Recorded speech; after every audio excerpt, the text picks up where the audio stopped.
আসসালামু আলাইকুম। প্রতিবার পহেলা মে আসে আমরা আনুষ্ঠানিকতা বজায় রাখি, তারপরে আবার যার যার কাছে ফিরে যাই। এবারের পহেলা মে ভিন্ন।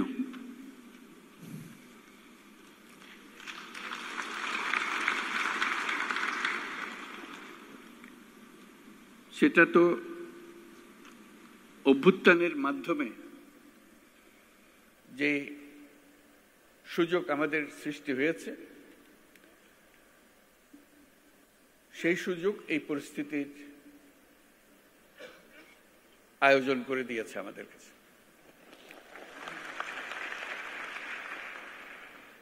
আমরা আজকে যেগুলোই উচ্চারণ করলাম, যেসব কথা বলি, আগেও ওরকম বলেছি নিশ্চয়ই, অতীতে পহেলা মে যখন হয়েছে, কিংবা এবারের অর্থ ভিন্ন। এই জন্য ভিন্ন, আমরা এই প্রতিশ্রুতি নিয়ে সরকার যাত্রা শুরু করেছে, যেটা ছাত্র, শ্রমিক এবং জনগণের অভ্যুত্থানের মাধ্যমে যেটা আকাঙ্ক্ষা সৃষ্টি হয়েছে, নতুন বাংলাদেশ গড়া। এই নতুন বাংলাদেশ হবে না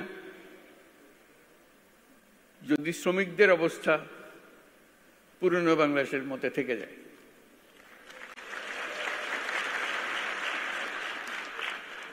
কাজে এটা আমাদের সবার দায়িত্ব, যারা এই নতুন বাংলাদেশে বিশ্বাস করি, যারা এই নতুন বাংলাদেশ গড়ার জন্য প্রাণ দিয়েছে, যারা নতুন বাংলাদেশ গড়ার জন্য আহত হয়ে জীবনের সংগ্রামে রত আছে, আর যারা তাদের প্রতি সমর্থন দিয়েছে। এটা আমাদের দায়িত্ব এবং একই সঙ্গে এটা আমাদের মস্ত বড় সুযোগ। এরকম আকাঙ্ক্ষা আগে কোনোদিন একযোগে এত কঠোরভাবে সৃষ্টি হয়নি, আজকে যেভাবে সৃষ্টি হয়েছে।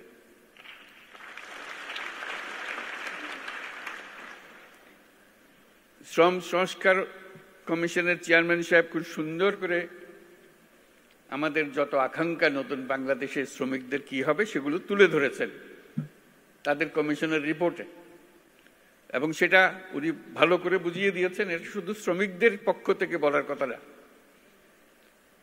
সকল পক্ষকে নিয়ে, সকল পক্ষের অংশীদারিত্বে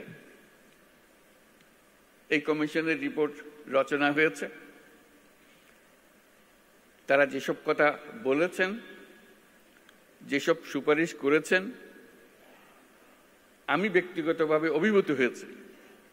এত সুন্দর করে এত কঠিন বিষয়গুলোকে তুলে ধরেছে।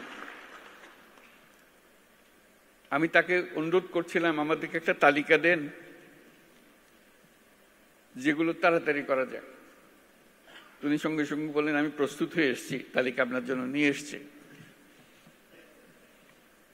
আশু করণীয়, আমাদের দায়িত্ব হলো আশু করণীয়গুলো দিয়ে যাত্রা শুরু করা।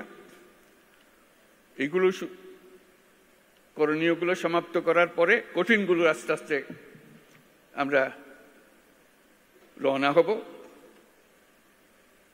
কিন্তু এটা বাস্তবায়ন না করে জাতির কোনো গত্যন্তর নাই। এই নতুন বাংলাদেশ গড়তে হলে আর কিছু কাগজ দলিল থাকার না থাক, এই কমিশনের যে রিপোর্ট আছে এটুকু যদি আমরা বাস্তবায়ন করতে পারি, তাহলে নতুন বাংলাদেশের ভিত্তি রচনা হয়ে গেল। আমরা গৌরবান্বিত হয়ে বলতে পারবো আমরা সেই পথেই যাত্রা করেছি এবং সেই পথে চলা আমরা অব্যাহত রাখব। আজকে ভালো লাগলো সবার কথা শুনে, সবার সঙ্গে দেখা করে।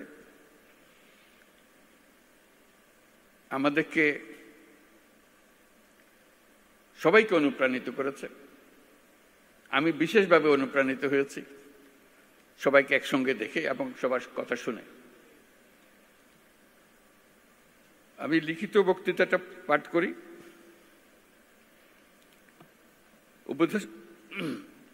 উপদেষ্টা পরিষদের সদস্যবৃন্দ, কূটনীতিকবৃন্দ, ইয়োর এক্সেলেন্সিজ, আইএলও সহ বিদেশি সংস্থার প্রতিনিধিবৃন্দ,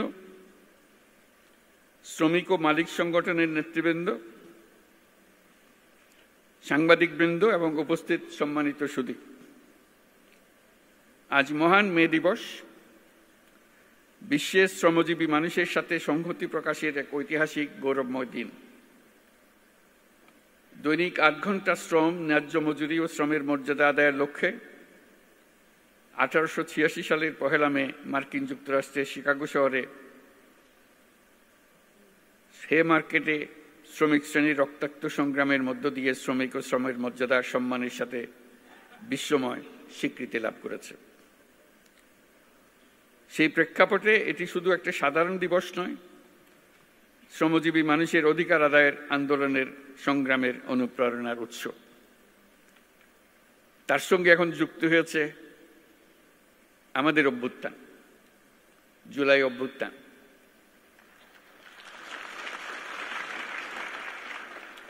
এই জুলাই অভ্যুত্থানের কনটেক্সটে 1 মে আবার নতুন বার্তা নিয়ে আমাদের কাছে আসলো। এবার আমরা তার অন্তর্নিহিত যে বার্তা, সেটা প্রতিষ্ঠিত করার প্রতিশ্রুতি নিয়ে আমাদের যাত্রা। শ্রমজীবী মানুষের অধিকার ও মর্যাদা রক্ষার ঐতিহাসিক এই দিনে যাদের আত্মত্যাগ ও রক্তের বিনিময়ে শ্রমিক অধিকার স্বীকৃতি পেয়েছে, তাদের সহ দেশের সকল মেহনতি মানুষের প্রতি রইল বিনম্র শ্রদ্ধা ও কৃতজ্ঞতা। এই মহান দিনে আমি গভীর শ্রদ্ধার সাথে স্মরণ করছি সেই সকল শ্রমজীবী মানুষের যারা 24শে জুলাই গণ অভ্যুত্থানে নিহত হয়েছেন। এই বছর 1 মে এক অনন্য তাৎপর্যের দিন, কারণ মহান মে দিবসের পাশাপাশি একই সঙ্গে আমরা জাতীয় পেশাগত স্বাস্থ্য ও সেফটি দিবস 2025 পালন করছি। শ্রমিক মালিকের সুসম্পর্কের মাধ্যমে দেশের অর্থনীতিকে এগিয়ে নিয়ে যেতে মে দিবসের গুরুত্ব অপরিসীম। এই বছর মে দিবসের প্রতিপাদ্য শ্রমিক মালিক এক হয়ে গর্ব এ দেশ নতুন করে। আমাদের দেশের টেকসই উন্নয়নের জন্য অত্যন্ত তাৎপর্যপূর্ণ। এটি শুধু একটা স্লোগান নয়, বরং জাতীয় জীবনের উন্নয়নের ভিত্তি। কারণ শ্রমিক মালিক পরস্পরের পরিপূরক এবং তাদের যৌথ প্রচেষ্টায় একটি শক্তিশালী, আত্মনির্ভর ও সমৃদ্ধ বাংলাদেশ গড়ে তুলতে পারবে বলে আমি দৃঢ়ভাবে বিশ্বাস করি। একটি জাতির অগ্রগতির মূলে রয়েছে পরিশ্রমী শ্রমজীবী জনগণ এবং দায়িত্বশীল মালিক শ্রেণী। একজনের পরিশ্রম এবং আরেকজনের নেতৃত্ব, ব্যবস্থাপনা ও বিনিয়োগ মিলিয়েই বৃদ্ধি পায় উৎপাদনশীলতা, গড়ে ওঠে শিল্প ও অর্থনীতি। বাংলাদেশের পোশাক খাত, কৃষি, শিল্প, নির্মাণ, পরিবহন, প্রযুক্তি প্রতিটি খাতের উন্নতির পেছনে রয়েছে শ্রমিকের পরিশ্রম।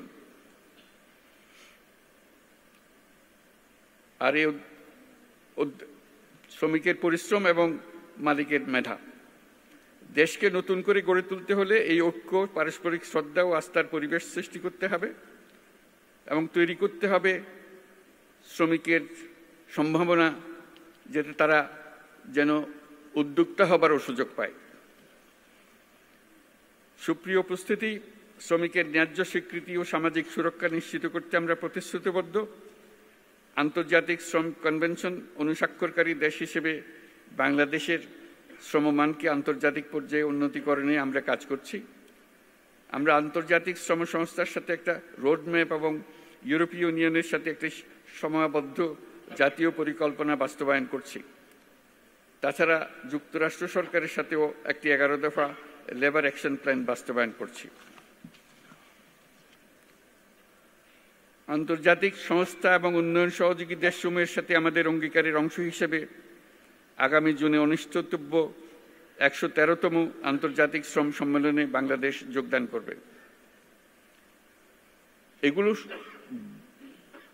বাদেও আসল জিনিস যেটা আমাদের নিজস্ব প্রতিশ্রুতি, আন্তর্জাতিকভাবে আমরা কি করলাম না করলাম সেটা তো হবেই, কিন্তু আমাদের নিজেদের প্রতিশ্রুতি হলো আমাদের এই কমিশনের সংস্কার কমিশনের রিপোর্ট এবং তাদের সুপারিশমালা। সেই সুপারিশমালাই হবে আমাদের লক্ষ্য, যেটা বাস্তবায়ন প্রতিটি অক্ষরে অক্ষরে যেন আমরা বাস্তবায়ন করতে পারি, সেদিকে অগ্রসর হওয়া। নিরাপদ ও স্বাস্থ্যকর কর্মপরিবেশ নিশ্চিত করা শুধু শ্রমিকের অধিকারই নয়, এটি শিল্প ও অর্থনীতির উন্নয়নের অন্যতম শর্ত। শ্রমিকের জীবনমানের উন্নয়ন হলে তা পুরো শিল্প খাত এবং দেশের অর্থনীতিতে প্রতিফলিত হয়। সেই লক্ষ্যে বর্তমান অন্তর্বর্তী সরকার ইতিমধ্যে শ্রমিকদের কল্যাণ ও নিরাপত্তা নিশ্চিত করতে বাংলাদেশ শ্রম আইন ২০০৬ সংশোধন সহ বিভিন্ন পদক্ষেপ গ্রহণ করেছে। শিল্প বিরোধ এবং শ্রমিকদের অভিযোগ দ্রুত নিষ্পত্তির জন্য শ্রম আদালত কার্যক্রম আরও গতিশীল করা হয়েছে। সাম্প্রতিক সময়ে শ্রম আপিল ট্রাইব্যুনাল ও শ্রম আদালতসমূহ উল্লেখযোগ্য হারে মামলা নিষ্পত্তিতে সক্ষম হয়েছে। শ্রম আদালতসমূহকে আরও কার্যকরণের পাশাপাশি আমরা বিকল্প বিরোধ নিষ্পত্তি ব্যবস্থা অধিকতর শক্তিশালী করার উদ্যোগ নিয়েছি। শ্রম কর্মসংস্থান মন্ত্রণালয়ের আওতাধীন কেন্দ্রীয় তহবিলের মাধ্যমে তৈরি পোশাক খাতে এবং শ্রমিক কল্যাণ ফাউন্ডেশনের মাধ্যমে তৈরি পোশাক খাত ব্যতীত অন্যান্য খাতে কর্মরত দুর্ঘটনার শিকার শ্রমিক ও তাদের পরিবারকে এককালীন আর্থিক সুবিধা প্রদান করা হয়ে থাকে। এই সুবিধাকে আন্তর্জাতিকভাবে গ্রহণযোগ্য রূপ প্রদানের জন্য কর্মক্ষেত্রে নিহত ও আহত শ্রমিকদের ও তাদের পরিবারের অধিকার রক্ষায় শ্রম কর্মসংস্থান মন্ত্রণালয়ের আইএলওর সহায়তায় শ্রমিকদের জন্য একটি সর্বজনীন এমপ্লয়মেন্ট ইনজুরি স্কিমের পাইলট প্রকল্প বর্তমানে বাস্তবায়ন আছে। অন্যান্য উদ্যোগের পাশাপাশি সারা দেশে ৩২টি শ্রম কল্যাণ কেন্দ্রের মাধ্যমে শ্রমজীবী মানুষের স্বাস্থ্যসেবা প্রদান করা হচ্ছে। শিশু শ্রম নিরসনের লক্ষ্যে নানামুখী উদ্যোগ গ্রহণ করা হয়েছে। এ পর্যন্ত ৪৪টি সেক্টরে ন্যূনতম মজুরি নির্ধারণ করা হয়েছে। তাছাড়া নিরাপদ ও শোভন কর্ম, পরিবেশ বান্ধব প্রযুক্তি এবং দক্ষ জনশক্তি ব্যবহারের মাধ্যমে টেকসই উন্নয়নে অবদানের জন্য প্রতি বছর গ্রিন ফ্যাক্টরি অ্যাওয়ার্ড দেওয়া হচ্ছে। শ্রমিক মালিকদের সাথে দফায় দফায় আলোচনার মাধ্যমে শ্রম সন্তোষ বহুলাংশ কমিয়ে আনা সম্ভব হয়েছে। শ্রমিকের অধিকার রক্ষার পাশাপাশি শিল্পকেও বাঁচিয়ে রাখতে হবে। তাই যে সকল কারখানা ও প্রতিষ্ঠান বকেয়া বেতন থাকায় শ্রম অসন্তোষ তৈরির উপক্রম হয়েছিল, সেখানে আলোচনার মাধ্যমে যৌক্তিক পর্যায়ে বকেয়া পরিশোধের মাধ্যমে শিল্প কর্মপরিবেশ সচল রাখা হয়েছে। একটি দেশ কেবলমাত্র সমৃদ্ধ হয় যখন তার শ্রমিকরা নিরাপদ ও সুষ্ঠু পরিবেশে কাজ করতে পারে, মালিকরা তাদের শ্রমের যথাযথ মূল্যায়ন করতে পারে। শ্রমিকদের কল্যাণ নিশ্চিত করা মানে শুধু তাদের জন্য ভালো করা নয়, বরং এটি শিল্প খাতের উৎপাদনশীলতা, জাতীয় প্রবৃদ্ধি ও অর্থনীতির উন্নতির অন্যতম প্রধান শর্ত। এই দেশকে নতুন করে গড়ে তুলতে হলে ঐক্য, পারস্পরিক শ্রদ্ধা এবং আস্থার পরিবেশ সৃষ্টি করতে হবে। দেশকে নতুন করে গড়ে তোলার প্রত্যয়ে উজ্জীবিত হয়ে শ্রমিকের অধিকার রক্ষা, নিরাপদ কর্মপরিবেশ নিশ্চিত করা এবং শ্রমিক মালিক সুসম্পর্ক স্থাপনে সকলকে একযোগে কাজ করার আহ্বান জানাচ্ছি। আমরা যদি ঐক্য ও সহযোগিতার ধারা অব্যাহত রাখি, তাহলে জুলাই আগস্টের ছাত্র শ্রমিক জনতার গণ অভ্যুত্থানের মাধ্যমে বৈষম্যহীন নতুন বাংলাদেশ গড়ার স্বপ্ন শুধু স্বপ্ন নয়, বাস্তব হবে। বাংলাদেশ অত্যন্ত শ্রমঘন দেশ বিধায় শ্রমিকের অধিকারকে সর্বোচ্চ গুরুত্ব দিয়ে কাজ করতে হবে। আমাদের অনেক দূর পথ পাড়ি দিতে হবে। বিভিন্ন প্রশিক্ষণ ও কর্মসূচি গ্রহণের মাধ্যমে অদক্ষ শ্রমিকদের দক্ষ শ্রমিকে রূপান্তরিত করতে হবে। এই জন্য শ্রমিক সংগঠন, ব্যবসায়ী, বিনিয়োগকারী, সুশীল সমাজ, গণমাধ্যম, উন্নয়ন সহযোগী সবাইকে ঐক্যবদ্ধভাবে শ্রমিকের স্বার্থ রক্ষা ও ন্যায্য অধিকার প্রতিষ্ঠায় কাজ করতে হবে। পরিশেষে মহান বে দিবস এবং জাতীয় পেশাগত স্বাস্থ্য ও সেফটি দিবস অনুষ্ঠানে উপস্থিত সকলকে ধন্যবাদ জানিয়ে আমার বক্তব্য শেষ করছি এবং আমরা নতুন বাংলাদেশ প্রত্যয় আবার দৃঢ়ভাবে ঘোষণা করছি। ধন্যবাদ সবাইকে।